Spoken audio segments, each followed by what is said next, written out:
James Cameron is taking us back to Pandora in Avatar: Fire and Ash, but does it measure up to the last two, or will it leave you feeling blue? I'll tell you right now.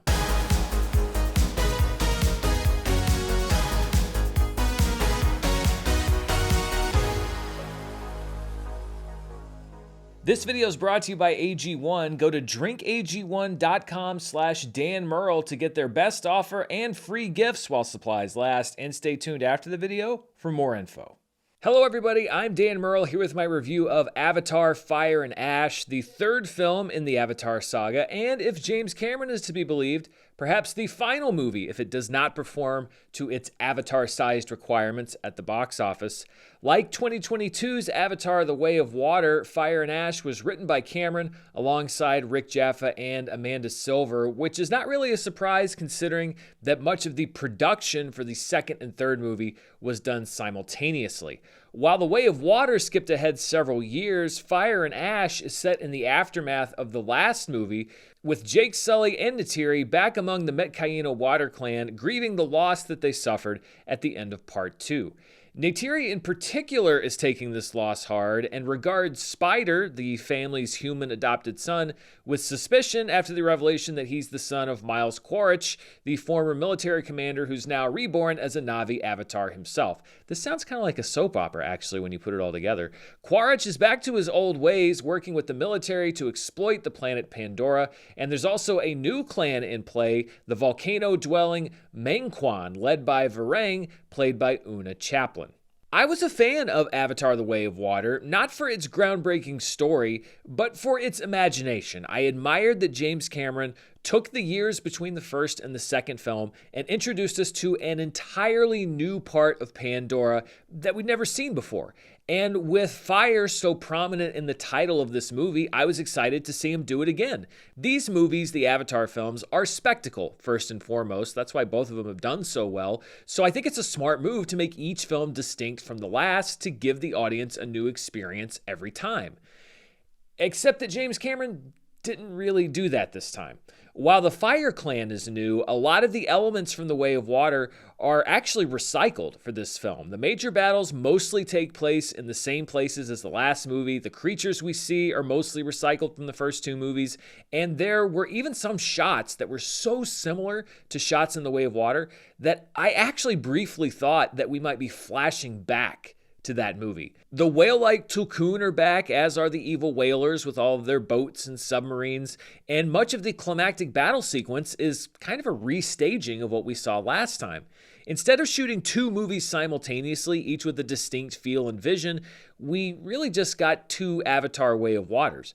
Personally, I wouldn't have minded another 10-year gap for James Cameron to dream up a whole new pocket of Pandora, which might have also left time for him to direct a non-Avatar film for the first time since 1997. To put that gap into YouTube terms, Mr. Beast has never existed on a planet where James Cameron has put a new narrative film out in theaters that wasn't an Avatar movie. In short, I felt like a lot of the imagination that I admired in the last film was gone, and that leaves story and spectacle. On a story level, like the other two movies, Fire and Ash is okay. It's nothing really groundbreaking. There are some suspenseful beats and some family drama, but I can't say the movie ever really surprised me in any significant way, and I actually think the final scene is an almost laughably bad way to wrap up the movie. I'm sure that people who might be more emotionally invested in these characters might be more into it than I was, but it left me mild, not bored, but not particularly engaged either. So with imagination and story getting mid-tier grades, that leaves spectacle. Luckily, James Cameron is still able to deliver on that front. There is one battle sequence in the movie that is astonishingly big in scope and scale, bigger than anything that we have seen in this franchise before. And for those 15 or 20 minutes, I was absolutely transfixed. It's what I'd been waiting to see for the previous 2 hours, and it's really well done. I also liked some of the individual set pieces. There's one that plays with the forces of gravity. There's another one involving giant airships. Fire and Ash does not lose a step in the spectacle department, and if the movie had been 2 hours or maybe even 2.5 hours, I think that spectacle might have carried more of the movie's weight. But at 3 hours and 17 minutes, Fire and Ash is the longest movie in the Avatar franchise, 5 minutes longer than The Way of Water, although it feels longer than that. And while the runtime flew by for me in the previous two films, because we were being introduced to so many new things, when you've already seen almost everything, the movie doesn't go by quite as fast. Had Fire and Ash really invested in the fire side of things in the way that it invested in water the last time, then I think that things could have been different. But for the first time, I felt like this Avatar film was derivative on both a story and a franchise level. It delivers more of the same, and James Cameron has trained me not to expect that when he takes me to Pandora. The saving grace of the film, along with the incredible effects, is the cast, particularly Zoe Saldana as Neytiri. Her performances in all three movies have been great, and she also, I think, has gotten the best writing of any character, including Sam Worthington's Jake Sully, who was our initial gateway into this world. If only there was a word for a character who serves as the audience's surrogate being into a new and exciting world. I'm sure there is. I can't think of it right now. Stephen Lang continues to be an effective heavy, and Una Chaplin brings a menace to her character, the new villain. The Varang clan actually has a really interesting backstory that I wish the movie had delved into even further, instead of mostly turning them just into a basic opposing army. Jack Champion's Spider gets an enhanced role in the movie due to being firmly entrenched in both worlds now. It's an enthusiastic performance, but I cannot imagine that it's easy as an actor to be the only person in a sea of other actors who are wearing bodysuits and cameras strapped to their faces. That's got to be a challenge. The visual effects, no shocker, are world class, as you would expect. Any awards attention that the movie receives on that front is well deserved. My only issue with the film technically was that the screening that I was in was projecting using HFR, or high frame rate. Basically, a movie usually is projected at 24 frames per second. HFR projects the film at 48 frames per second, which gives everything a very smooth and fluid feel. Filmmakers like James Cameron and Peter Jackson are very enthusiastic about HFR. They feel that it enhances the immersion with a movie like this. I don't know, call me a relic, but I don't like it. It makes the movie feel like a cheap TV show to me. The whole HFR thing is purely an aesthetic preference, but if I were to watch the movie again, I would choose to watch it in 3D, obviously, which I think is an absolute must because the work there is top of the line.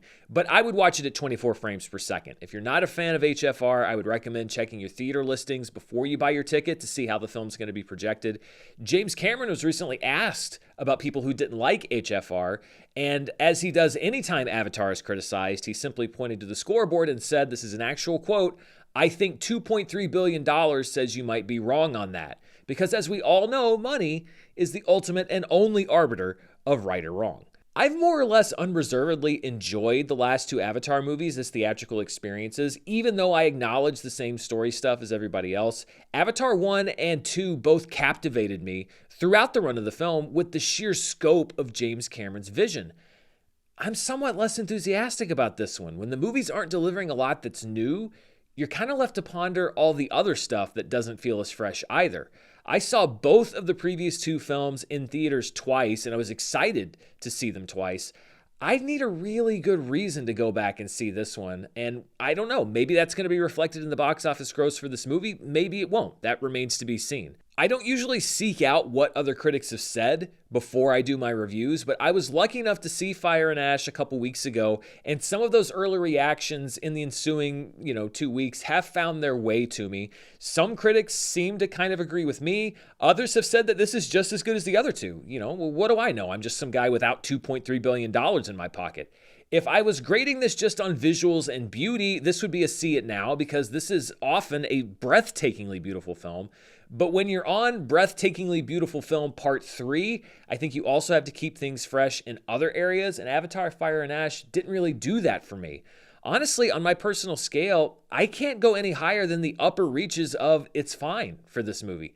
Maybe I'm taking these effects in this world for granted, but that's the danger of franchise filmmaking. What was once groundbreaking can become expected, and if you can't up the ante and offer something new, then you risk going from unprecedented to familiar. So those are my thoughts on Avatar Fire and Ash. What do you think? Is reviewing an Avatar film one of the most futile actions a movie critic can take, right next to giving a negative review to a Minions movie? Let me know down in the comments below. And before we go, I'm going to thank the sponsor for this review, AG1. A lot of people like to put off getting healthier until after the holidays, but the truth is, there isn't a right or wrong time to get healthier. There's just right now. And AG1 is one way that you can start prioritizing yourself and your health today. Anyone who's tried to meaningfully change their habits can tell you that it's not about perfection, it's about consistency. And that's something that I've struggled with in the past. I think most people probably have. AG1 helps you with that by simplifying your nutrition in one scoop that contains a multivitamin, pre- and probiotic, superfoods, and antioxidants. One scoop in 8 ounces of water and you're done in 20 seconds. I've been using AG1 for quite a while, and when we talk about consistency, I think that variety is an important part of that, and AG1's got you covered even more now with new flavors, including original flavor, citrus, berry, and tropical. When you're drinking or doing the same thing every day, it's great to have that variety, and AG1 now offers even more choices for me to start my day. AG1 has over 50,000 verified 5-star reviews and comes with a 90-day money-back guarantee. Go to drinkag1.com/Dan Murrell to get their best offer. For a limited time only, you can get a free AG1 duffel bag and free AG1 welcome kit with your first subscription order only while supplies last. That's drinkag1.com/Dan Murrell, drinkag1.com/Dan Murrell. Thanks to AG1 for sponsoring this review, and thank you for watching. As always, be sure to stay tuned right here for the latest in movie news, reviews, box office, and more. Until next time, stay safe, and I'll see you then. Bye.